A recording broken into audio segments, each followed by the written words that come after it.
Hi there. Well, I studied aerospace engineering, physics, and many other topics in order to become an astronaut.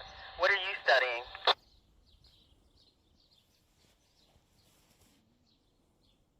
Very nice. That'll be important for expeditionary teams in the future.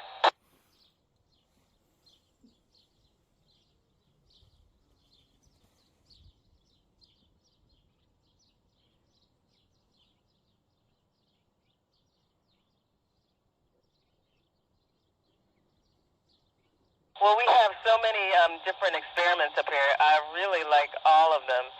One of the experiments we're working on now is biofabrication. So it's taking cells and learning how to use them in order to make or create or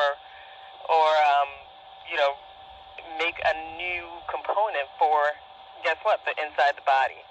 So it could be like a heart, a kidney, different things like that for future transplants.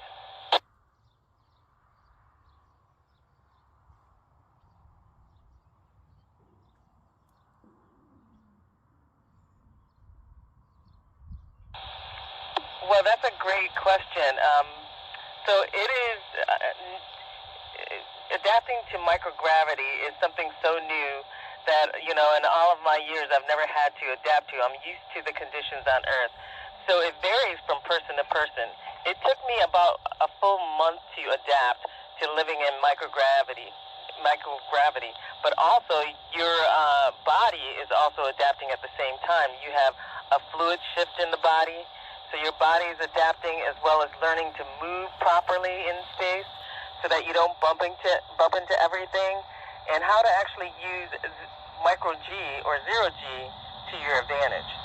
So it can take or so to get adapted, but really after about a week, you're feeling comfortable, but you're feeling better and better each day, and so your body adapts very, very nicely along the way. So it takes about a full month to adapt.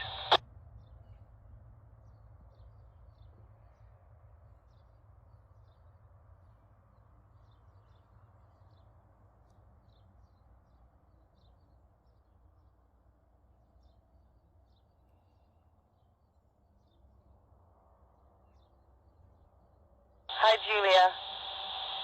So the planets that can be seen, you can probably see the same planets that you would see on Earth when it's nighttime outside for us.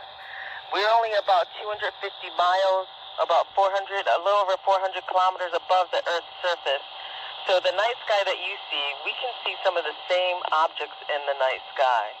It's beautiful. Over.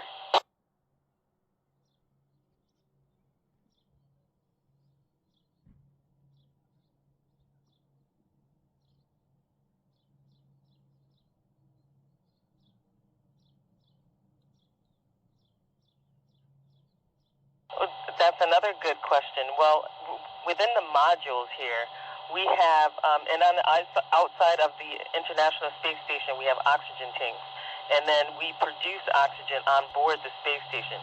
So really for breathing, the atmosphere is about 14.7 psi, and that's pressure per square inch. So we have the same pressure on the inside, and we have the same oxygen and nitrogen mixture on the inside. So we're breathing pretty much the same air that you are, but it's just created here for us. And then in the EVA suits, we also have oxygen tanks that we use to breathe as well. The pressure is a little different inside the EVA suits, so we don't provide nitrogen in the EVA suits. So that's one of the big differences because of the pressure differences. We have pure oxygen in the suits, and we have an oxygen-nitrogen mix on the space station. Over.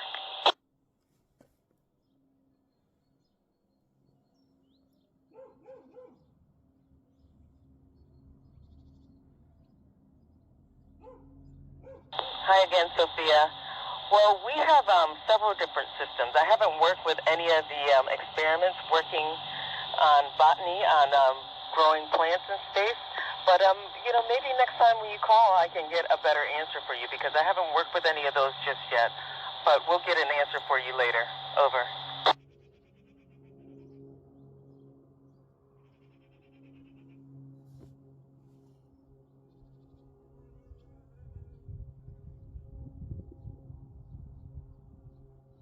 Hi, Sarah. Well, our daily routine varies every day. Like, for example, yesterday when I got up in the morning, I did my daily hygiene routine, and then I ate breakfast.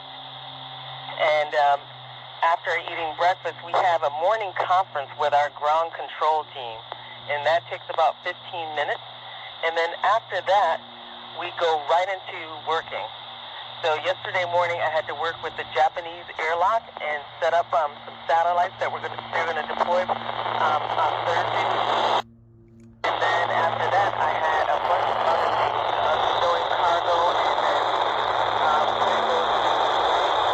and then I have exercise every day. I have to lift weights and do a cardio activity. So every day we spend about 2 hours. And then we have our meal, and maybe before that we'll have another conference with the ground that'll take about another 15 minutes. So it varies from day to day. Over.